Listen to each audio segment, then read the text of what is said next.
On March 4, 2026, 4 days into Operation Epic Fury, Admiral Brad Cooper stood at a CENTCOM podium and said something that sounded like a joke.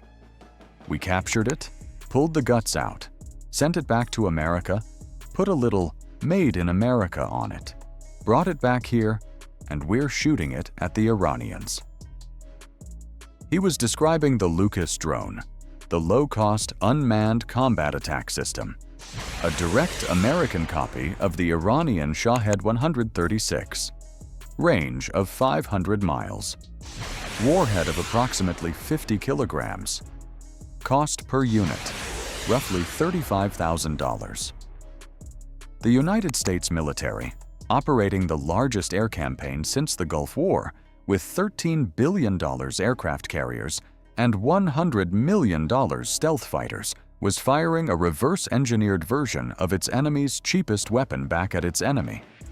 It was not doing this because it ran out of ideas. It was doing this because it was running out of the expensive ones. The CSIS Munitions Report, published April 22, 2026, documented the cost, more than a quarter of the U.S. Tomahawk stockpile, nearly half the Patriot interceptor inventory, at least 400 Tomahawks, 10% of the entire U.S. inventory, fired in the opening weeks against a mid-tier military whose most effective weapon cost $20,000 to build. The exchange ratio that defined the conflict, a $1.2 million SM-2 against a $20,000 Shahed 136. Every successful intercept cost the United States 60 times what it cost Iran to launch. The math produces a number that explains why the Navy was firing a $35,000 reverse-engineered knockoff by day 4, and why the most significant weapons procurement announcement of the entire conflict was not a new missile. It was a laser that costs nothing to fire.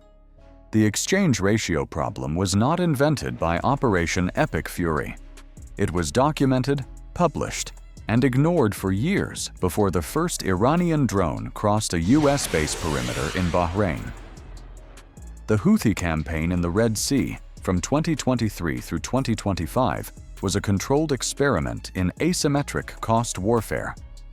Iranian-supplied Shahed drones and anti-ship ballistic missiles attacked commercial shipping, forcing the U.S. Navy to deploy carrier strike groups specifically for escort and interception.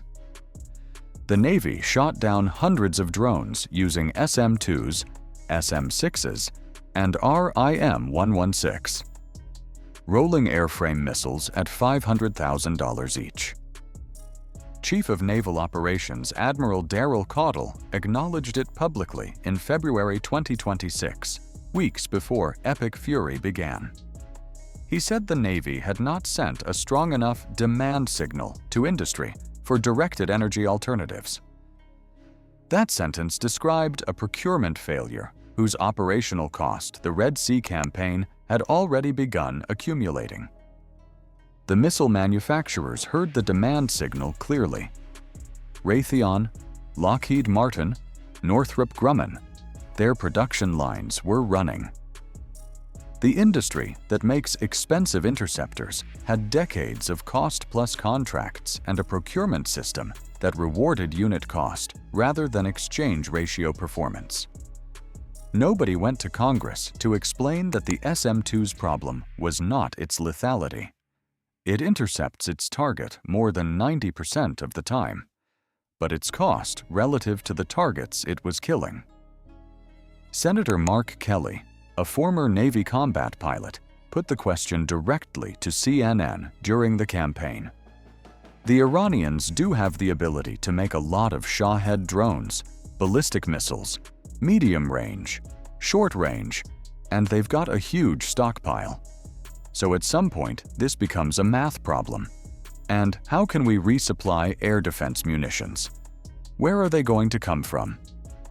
If you're still watching this, you already understand something that 3 years of Pentagon press briefings failed to communicate to the people writing the defense budget. The problem was never whether the United States could intercept a Shahed 136. It could. The intercept rate confirmed it. The problem was what the intercept cost, and whether a country manufacturing 2,000 drones in a single operation could drain a missile magazine faster than the production line could refill it. The answer to Senator Kelly's question is not a production line. It is a physics problem that was solved decades before anyone decided to fund it properly. Stay with this. The adversary who designed this situation was not improvising. The Islamic Revolutionary Guard Corps Aerospace Force built the Shahed 136 not to defeat an F/A-18 or a deck-launched interceptor. They built it to attack a number, the number printed on the procurement contract for every SM-2 the U.S. Navy loaded into its vertical launch systems. IRGC planners studied the same open-source reports defense analysts had been publishing for a decade. They read the RAND assessments on U.S. munitions stockpile depth. They tracked Raytheon's production rate through congressional testimony. They understood that the decisive theater in a sustained air campaign was not the Persian Gulf. It was the production line in Tucson, Arizona. Every Shahed that crossed a radar threshold was not attacking a ship. It was attacking a manufacturing schedule. And the manufacturing schedule, as Admiral Caudle had already admitted on the record, was already losing. The laser changes this arithmetic from the ground up. The LOCUST Laser Weapon System was tested aboard USS George H.W. Bush in October 2025. The system detected, tracked, and neutralized unmanned aerial vehicles during live fire testing. AeroVironment announced the results at Sea Airspace 2026 on April 21st, 2 days before Bush entered the CENTCOM area of responsibility. The LOCUST engages at the speed of light. Detection to engagement is measured in fractions of a second. Against a Shahed 136 flying at 185 km per hour at low altitude, the engagement geometry that made missile intercept expensive is simply absent. The laser does not predict where the drone will be in 15 seconds and launch a missile to meet it. It points and fires at the speed of electromagnetic radiation. The cost comparison: the SM-2 costs $1.2 million per round. The SM-6 costs approximately $4 million. The THAAD interceptor costs $15.5 million. These are the prices the U.S. paid for every Shahed it stopped with a missile system during Operation Epic Fury. The LOCUST fires photons. It runs on ship's electrical power. USS George H.W. Bush generates approximately 104 megawatts from its 2 A-1B nuclear reactors, enough to power a small city. As long as the reactors produce power, the LOCUST fires. The marginal cost of one more engagement is effectively zero. This is not a minor improvement in the exchange ratio. It is the elimination of the exchange ratio as a strategic weapon.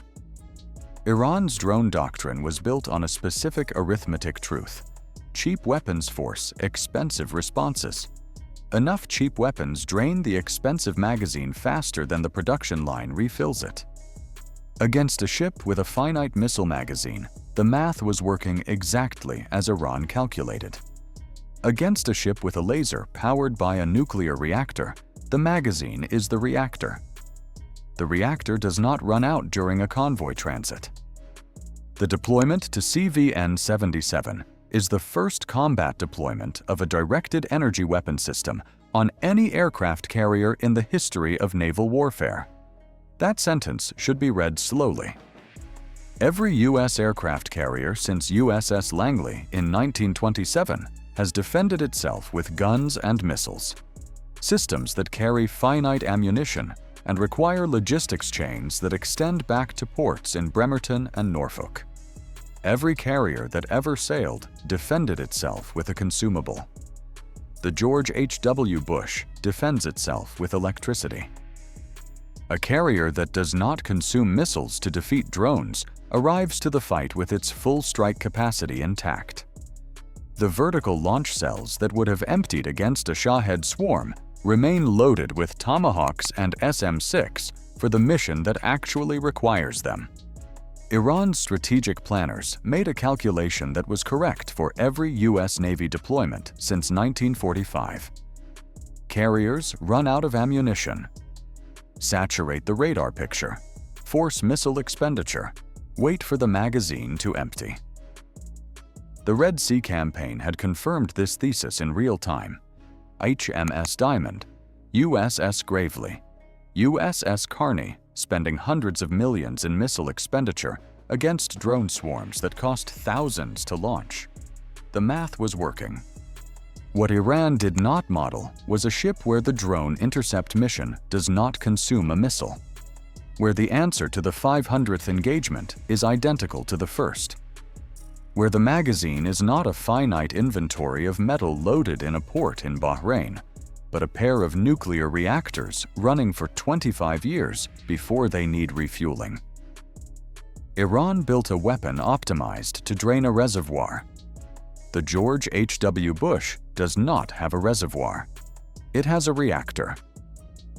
The LOCUST is not a complete answer. Laser systems are degraded by weather, rain, fog, sea spray, and airborne particulates scatter a directed energy beam and reduce its effective range.